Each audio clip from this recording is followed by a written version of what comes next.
264 596, c'est le nombre de personnes qui vivent sur le territoire.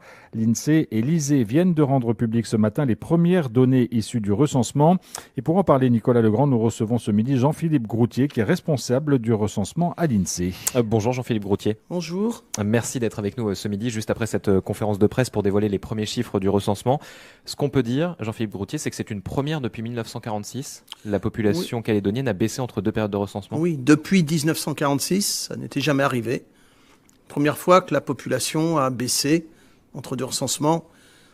On peut même dire que sur toute la première partie du XXe siècle, on avait une population qui avait oscillé entre 50 et 60 000, qui était à 62 000 en 1946, qui après avait augmenté très régulièrement, et qui, là, entre 2019 et 2025, baisse. Ceci dit, le ralentissement de la croissance avait déjà été très marqué entre 2014 et 2019. Donc là, concrètement, on passe de 271 400 à 264 596. Deux facteurs qui expliquent cela ? Oui, comme toujours, pour l'évolution d'une population, une population peut évoluer soit via le solde naturel, la différence entre les naissances et les décès, soit via le solde migratoire, la différence entre les personnes qui arrivent pour s'installer dans le territoire, moins les personnes qui partent définitivement du territoire. Donc moins 7 000 entre 2019 et 2025 pour la population totale, plus 11 000 pour le solde naturel. C'est-à-dire 11 000 naissances de plus naissances que de décès. de plus que de décès. Et moins 18 000 pour le solde migratoire, donc 18 000 départs de plus que d'arrivées.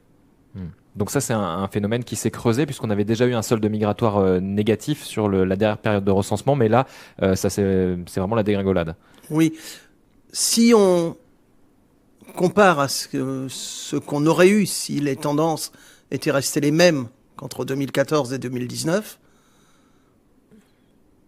on a à peu près un tiers de l'écart qui s'explique par la baisse du solde naturel, essentiellement lié à la baisse des naissances, et deux tiers qui s'expliquent par le creusement du déficit migratoire.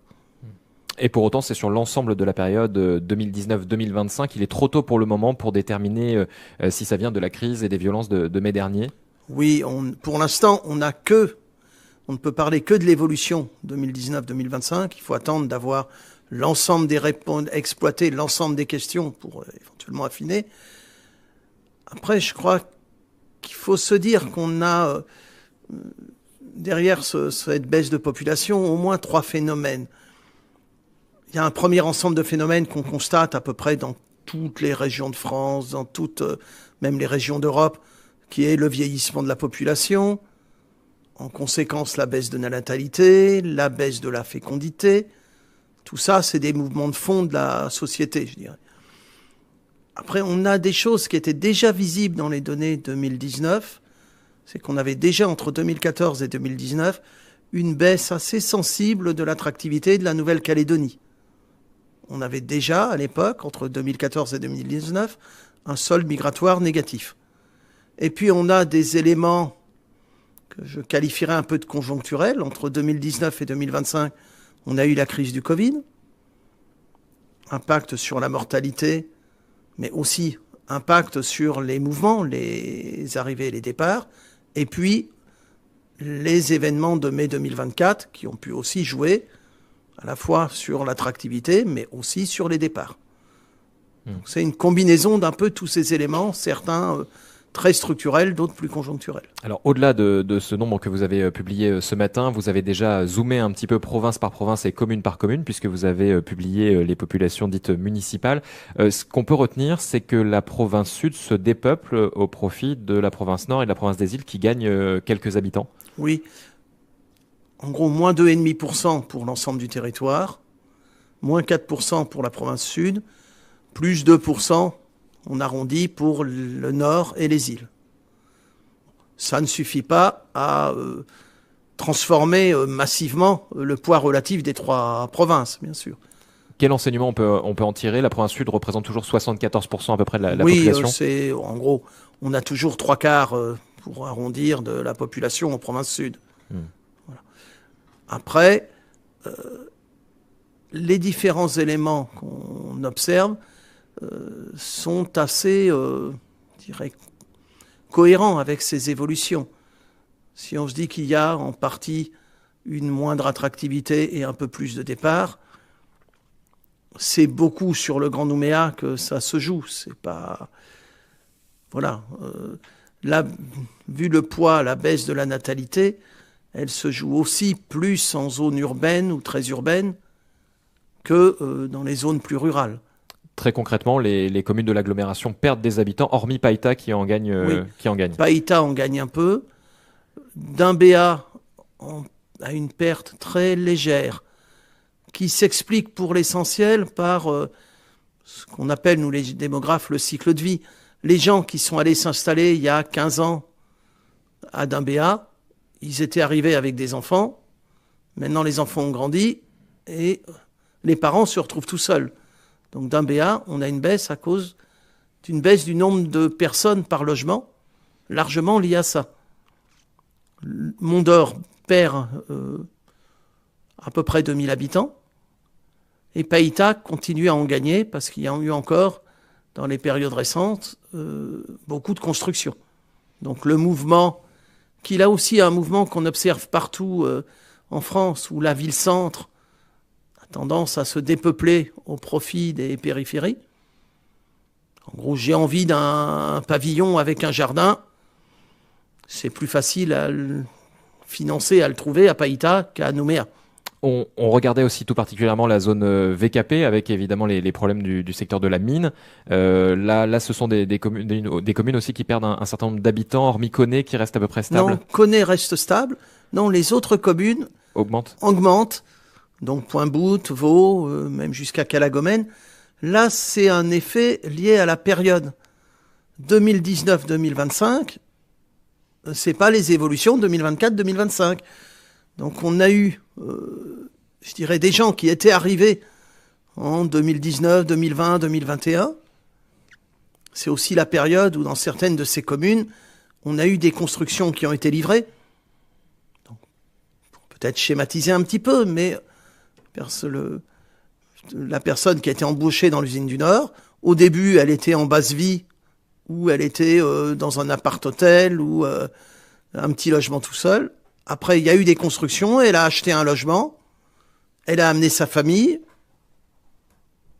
et puis toutes ne sont pas reparties, parce que ça se fait pas si facilement que ça, de redéplacer, notamment pour ceux qui ont acheté et qui ont peut-être un crédit, etc., et qui ne peuvent pas se permettre d'abandonner leur maison.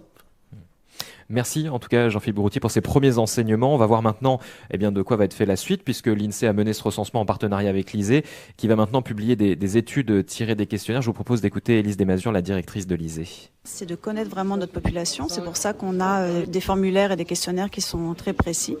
Et donc effectivement, on pourra en savoir beaucoup plus sur la population, sur l'âge moyen, sur combien d'hommes, de femmes, qui sont des données très importantes, en particulier pour nos décideurs. Là, on est en phase de scan de tous les formulaires. Donc tous les bulletins individuels et les feuilles de logement vont être scannés. Ensuite, on va procéder à la lecture optique. Ensuite, on va procéder à l'établissement de la base de données. Donc là, ça veut dire qu'on va faire des redressements statistiques, le traitement par exemple de la non-réponse, etc. Et une fois qu'on a fait tout ça, on a une base de données qu'on est capable d'exploiter.